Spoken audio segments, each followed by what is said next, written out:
एक बार फिर ऋषभ मल्होत्रा बिल्कुल तन्हा और अकेला रह गया। ऋषभ, मैं तुम्हें कभी भी अकेला नहीं होने दूंगी। अगर इस मेधा पर यकीन कर सको तो करो प्लीज।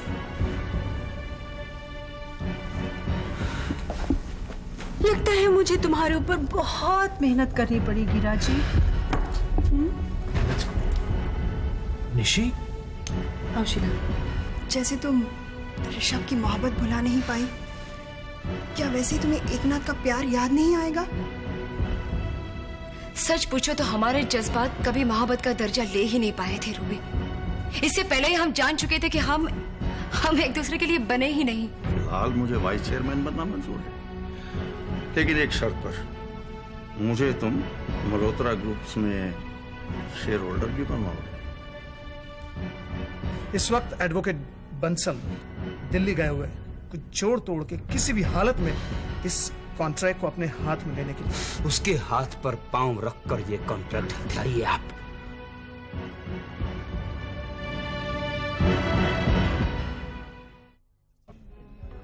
शीला, तुम जरा बैठो, मैं रेनू से बात करके आती हूँ। Sure. Hi Renu, good evening. Good evening कहने की क्या जरूरत है Nishi? It's so obvious. Rajiv का साथ हो तो वक्त कैसे गुजर जाता है पता ही नहीं चलता। शाम कितनी खूबसूरत हो जाती है। स्टॉप इट रेनू, सुनने में अजीब लगता है प्लीज। करने में अजीब नहीं लगता। वैसे मैं सारी बातें निशी को नहीं बताती। मुझे भी दूसरों की शामों के बारे में सुनने में कोई दिलचस्पी नहीं है। तुम तो मुझे जानती हो रेनू। एक्चुअली निशी, मैं तुमसे कुछ पूछना चाहती थी। राजीव सिर्फ मेरे साथ ही इतना अच्छा है या सबके साथ? सबके साथ। Sheer modesty. You're such a darling. इसलिए तुम मुझे इतने अच्छे लगते हो राजीव। प्लीज निशी बैठो ना। नहीं, मेरे साथ मेरे गेस्ट हैं, तुम बैठो राजीव। ये जो औरत है ना इसके साथ, इसका नाम शीला है। इसी ने इसके घर को उजाड़ा है और आज ये उसे सहेली बनाए अपने साथ लिए घूमती है। तुम भी कमाल हो रेनू, ये सवाल मैंने तुम्हें पूछा तक नहीं, फिर भी तुम बताए जा रही हो। ये निशी की पर्सनल जिंदगी है, हमें इसमें दखल देने की कोई जरूरत नहीं। ये तो इसकी पुरानी आदत है। ये बिन बुलाए मेहमान बनना पसंद करती है। वैसे भी इसको अपनी जिंदगी से ज्यादा दूसरों की जिंदगी में दिलचस्पी है। Anyway, good bye Renu. Bye bye Rajiv. Nishi, चले? नहीं, मेरा ख्याल है एक कप कॉफी और पी ली जाए। क्यों? बेटा, मैं अच्छी तरह जानती हूँ कि तुम्हारा इरादा क्यों बदल गया है। कमाल है, अभी कुछ देर पहले तुम बैठने के लिए तो कह रही थी। वो मैं निशी के आने से पहले कह रही थी। लेकिन कुछ देर और बैठने में हर्जी क्या है रेनू? ठीक है, तुम बैठना चाहती हो तो तुम बैठो, मैं जा रही हूँ। ठहरो, ऐसे तुम अकेले कैसे जा सकती हो? मैं तुम्हें छोड़ता हूँ। कम।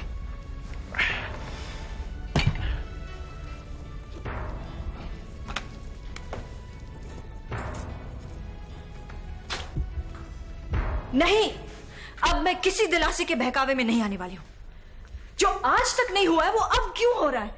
मेरे इतने सारे मैसेजेस छोड़ने के बाद भी सोनू का मुझे फोन न करना, कहीं कोई गड़बड़ है मम्मी।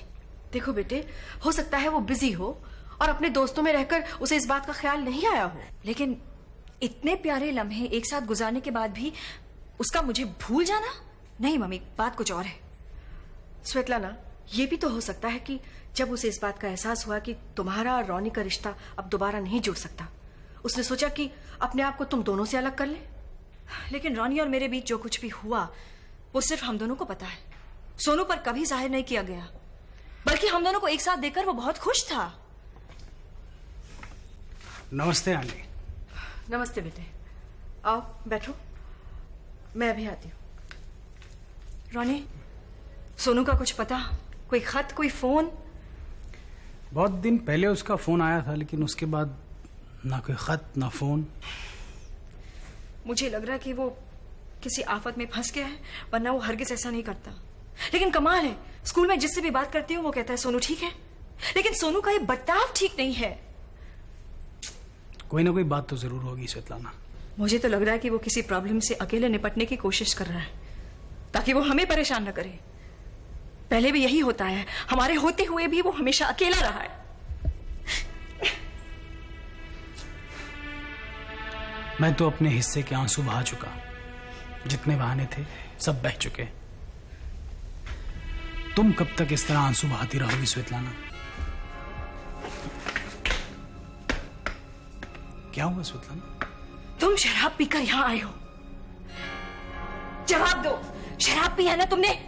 नहीं, वो क्या था, इतने दिनों से मैंने पी थी तो थोड़ी सी। तुम मुझसे झूठ बोलते रहे कि तुमने शराब छोड़ दी है, और उसी भरोसे मैंने तुम्हें रुपए उधार दिए थे।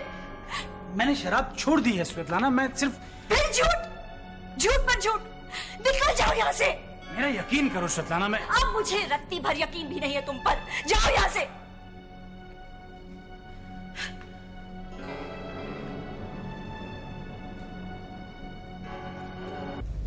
हाँ निशी, अब बताओ, कौन सी खास बात करने के लिए बुलाया था तुमने मुझे? शीला, आजकल महन मेरी फिक्र की सबसे बड़ी वजह बन गया है।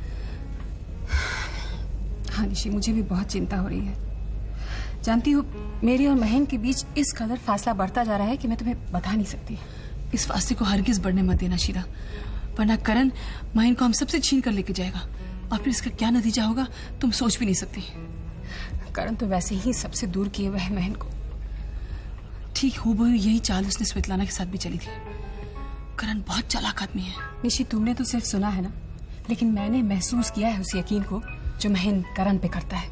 ऐसा लगता है मानो उसने हिप्नोटाइज कर दिया है। जैसा आदेश देता जाता है वैसा वैसा महन करता जाता है। और ये सब करण के आदेश की वजह से महन गलत नतीजे पर और गलत डिसीजन लेता है। सुनील और ऋतु की शादी तोड़ना, ऋतु का केस सुनील से लेकर किसी और को दे देना, और अब उस होटल लाइन के पचड़े में फिर से उसे फंसा रहा है। अब क्या करें शीला, कुछ करो। निशी, एक आध बार तो मैं उसकी जादूगरी तोड़ने में कामयाब हो भी गई थी, लेकिन फिर वही ढाक के 3 पार वो फिर से उसे काबू में कर लेता है। मुझे तो कभी कभी लगता है ना, जैसे महन को रस्सी बनाकर मेरे और करण के बीच में टग ऑफ वॉर चल रहा है। इस बीच मैंने इतनी दुत्कार सुनी है ना महन की कि मुझे तो लगता है कि वो कभी भी मुझे अपनी जिंदगी से बाहर कर देगा। ये जो महन को चेयरमैन बनाया गया ना, यहीं से उसकी साजिश शुरू हो गई थी। करण ने यही साजिश स्वेतलाना के साथ भी रची थी। वो एक एक करके सबको चेयरमैन बनाता है, उसके बाद उन्हें नाकाबिल साबित करता है। वो चाहता है कि वो चेयरमैन के लिए इकलौता कैंडिडेट रह जाए। लेकिन शीला, एक बात है, तुमने भी उसे साबित करके दिखा दिया कि तुम जल्दी से हार मानने वाली नहीं। निशी, सच बताऊं, दिखावा मैं जरूर ऐसा करूंगी। अब तो मुझे लगता है कि मैं भी हार मानने वाली हूँ। नहीं शीला, मैं जानती हूँ कि तुम इस मुश्किल के वक्त पर महन को अकेला छोड़ के नहीं जाओगी। मैंने ऐसा किया था, तुम ऐसी गलती मत करना। देखो, तुम्हें ना अभी महन की फैमिली को उसके साथ मिलाना है। जो लोग उससे रूठ गए हैं उन सबको मिलाकर उसके बाद हम लोग मिलकर करण की साजिश के साथ लड़ेंगे। किनकी बात कर रही हो? ऋतु, नीतू और सुनील। सुनील से करण डरता है, लेकिन ये तीनों मालूम है नफरत करते हैं अब महन से। तुम्हें इसी नफरत को प्यार में बदलना है शीला। देखो, तुम किसी तरह महन को सुनील और ऋतु की शादी के लिए राजी कर लो। उसके बाद सुनील नीतू का केस अपने हाथ में ले लेगा और फिर सब कुछ ठीक हो जाएगा। तुम ठीक कह रही हो निशी, इस मामले में मैं कोई कमी नहीं रखूंगी। अच्छा निशी, एक बात बताओ, ये तुम्हारा और राजीव का इन दोनों के बीच कुछ? नहीं, हम लोग सिर्फ अच्छे दोस्त हैं। लेकिन मुझे लगा कि तुम दोनों कुछ ज्यादा ही अच्छे दोस्त हैं। नहीं शीला, पता नहीं आज के बाद दोस्ती रहेगी कि नहीं। अरे कॉफी तो ऑर्डर की नहीं?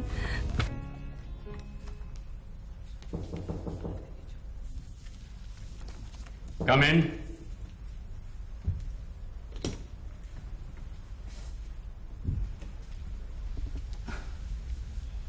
मुझे सूचना मिली है कि बार काउंसिल ने मुझे याद किया है। जी, आप बैठिए।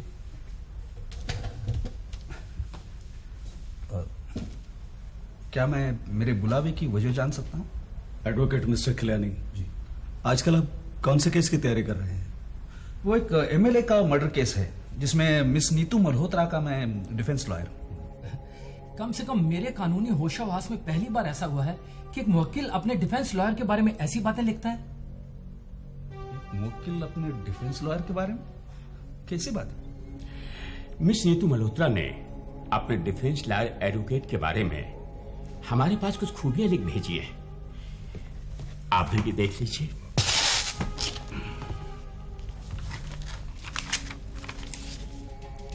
वो आपकी अपनी मुवक्किल है ना, उसने आपके बारे में हमारे पास कुछ शिकायतें भेजी हैं। आप उसके बारे में कुछ अपनी प्रतिक्रिया जाहिर कीजिए। वो क्या है सर, वो अभी नासमझ है, उम्र में अभी कच्ची है, और कत्ल जैसे संगीन जुर्म के बारे में तो अच्छे मुजरिमों के पसीने छूट जाते हैं, आप तो जानती।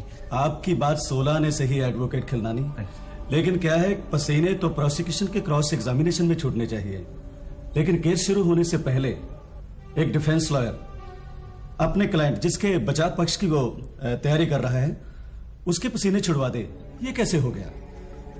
नहीं, क्या है, जैसे अभी मैंने बार काउंसिल से अर्ज किया है कि वो जो नीतू मल्होत्रा है वो इस कानूनी कार्रवाई से बहुत डर गई, आखिर बच्ची है ना। माना कि वो बच्ची है, लेकिन उसकी मां मिसेस निशी तो बच्ची नहीं है ना। उनकी तरफ से कंप्लेंट आई है, उन्होंने आप पर आरोप लगाया है कि आप अपने मुवक्किल को इतना ज्यादा टॉर्चर कर रहे हैं कि उसका मानसिक संतुलन बिगड़ता जा रहा है।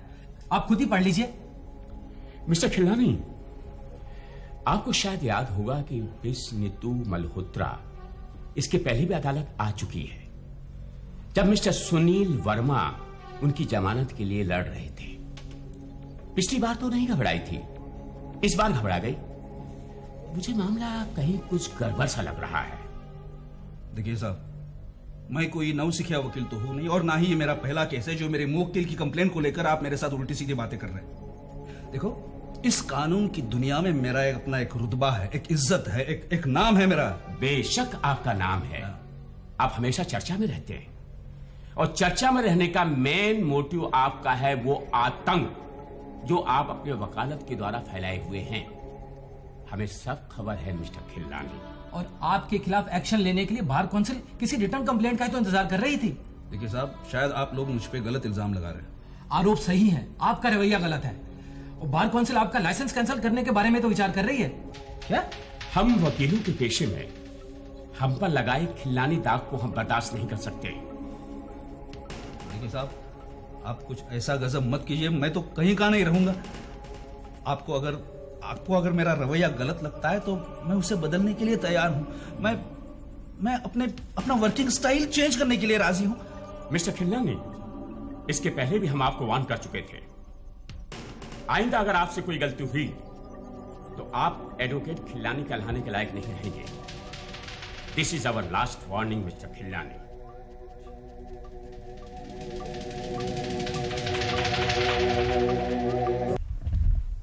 हेलो शाह साहब। ओह राजीव, आओ आओ, बैठो। Oh yes. भाई, मैंने एक बहुत जरूरी फैसला किया है जिसके बारे में तुमसे डिस्कस करना था। जी कहिए। ये टूरिज्म डिपार्टमेंट ने प्राइवेट सेक्टर से होटल रिजोर्ट्स खोलने के लिए टेंडर मांगे। यस, मैंने ये बात कहीं पढ़ी थी। कौन सा न्यूज़पेपर था ये? पढ़ी थी? तो आपने मुझसे जिक्र क्यों नहीं किया? जी मुझे नहीं पता था कि आप इन बातों में दिलचस्पी रखते हैं। देखो राजीव, अब हम इस काम में साथ हैं, तो मेरी दिलचस्पियां अपनी समझ के मुताबिक तय करना बंद कर दो। आइंदा ऐसी कोई भी बात तुम्हारी नजर में आए तो मुझसे जांच लिया करो। Sorry, really very sorry. मुझे नहीं पता था कि आप इन बातों में रियली दिलचस्पी रखते हो। वैसे तुम्हारी जानकारी के लिए ये टेंडर एप्लीकेशन भेजी जा चुकी है। क्या आपने टेंडर भी भेज दी? और दूसरी बात, ये ज्यादा हैरानियां हमारे रिश्ते के लिए हानिकारक साबित हो सकती हैं। हम जितना कम ताज्जुब एक दूसरे को दे सकें उतना अच्छा है। मेरी एक फितरत है राजीव, मैं जिस काम में भी हाथ डालूं उसमें मिसाल बन जाऊं। मैं जिस लाइन में हूं नंबर 1, और अगर ये टेंडर हमें मिल जाता है तो हम होटल लाइन में बहुत बड़ी कामयाबी हासिल कर सकते हैं। जी मैं आपकी बात समझता हूं, इट्स वेरी इंपॉर्टेंट। तो अब अगर ऐसा कोई भी मौका तुम्हारी नजर में आए जो इस होटल लाइन में हमें तरक्की दिला सके तो तुम मुझे फौरन खबर करोगे। बिल्कुल। तो फिलहाल हमारे लिए सबसे ज्यादा जरूरी काम है इस कॉन्ट्रैक्ट को हासिल करना, जिसके लिए तुम आज अभी दिल्ली जाओगे। दिल्ली? कोई खास काम? भाई, टूरिज्म डिपार्टमेंट दिल्ली में है, वहीं से ये टेंडर पास होता है। तुम दिल्ली जाकर ये टेंडर पास करवाओ, और उसके लिए जितना भी पैसा लगेगा मैं दूंगा। मैं कुछ समझा नहीं। भाई, इतना बड़ा टेंडर सिर्फ कागज देने से पास नहीं हो जाता है, उसके लिए बहुत सारा पैसा खर्च करना पड़ता है। शाह साहब, मैं इन सब बातों में विश्वास नहीं रखता। मेरे नजरों से ये बातें गलत है। यानी फिर तो बहुत बड़ी मुश्किल हो जाएगी, क्योंकि मैं ये तरीके आजमाने में बहुत ज्यादा विश्वास रखता हूं, और अगर तुम इनमें यकीन नहीं रखते हो तो मैं तुम्हारे साथ बहुत ऊंचा जाने के ख्वाब नहीं देख सकता मिस्टर राजीव। और अगर मुझे चूज करना पड़ा कि मैं तुम्हें छोड़ूं या अपने ख्वाब, तो मैं तुम्हें छोड़ना ज्यादा पसंद करूंगा।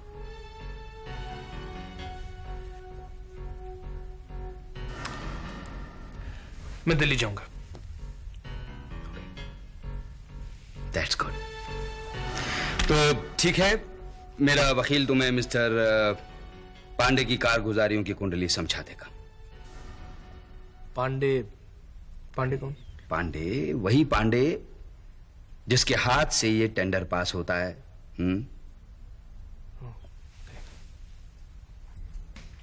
हाय बंसल। गुड मॉर्निंग करण साहब। Morning morning. क्या बात है साहब, आपका हलक हारमोनियम बना हुआ है, बात करते हैं तो गीत सुनाई देता है, मुस्कुराहट छुपाते नहीं छिपती। हाँ करण साहब, गैस के दोनों चूल्हों पे खिचड़ी चढ़ाकर आया हूं। एक चूल्हे का नाम पांडे और दूसरे का नाम तिवारी। वहां बात जम जाएगी। बंसल साहब, आप जब भी कामयाब होते हैं, आपसे ज्यादा खुशी मुझे होती है। बस एक ही परेशानी है। बताइए। दाल गलने में कुछ ज्यादा गैस खर्च हो रही है। अपनी परेशानी सीधी तरह से जुबान पे लाने की आदत डाल लीजिए। मुझे अगर गलतफहमी हो गई तो आपको बहुत तकलीफ होगी बंसल साहब। करण साहब, मेरे कहने का मतलब है कि थोड़ा ज्यादा पैसा खर्च हो रहा है। कितना? वो मामला पट नहीं रहा था तो मैंने 1 करोड़ रुपए देने का वादा कर दिया। 1 करोड़ की गिनती आती है आपको? क्यों, ज्यादा कह दिया क्या? नहीं, दरअसल इससे कम खुराक में उनकी जुबान पे पानी नहीं आ रहा था, तो मैंने मजबूरन ऐसा किया है।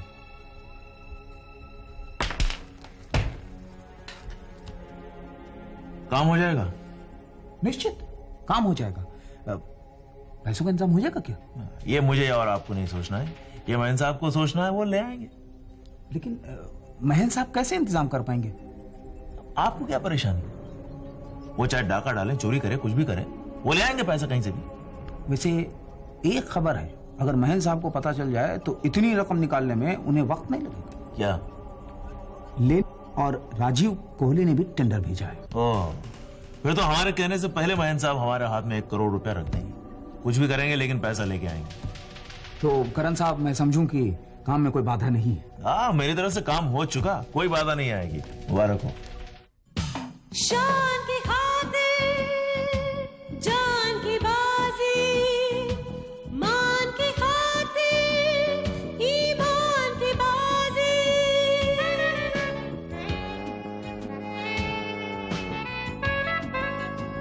इंसान की खातिर भगवान की बाजी, अरमान की खातिर एहसान की बाजी।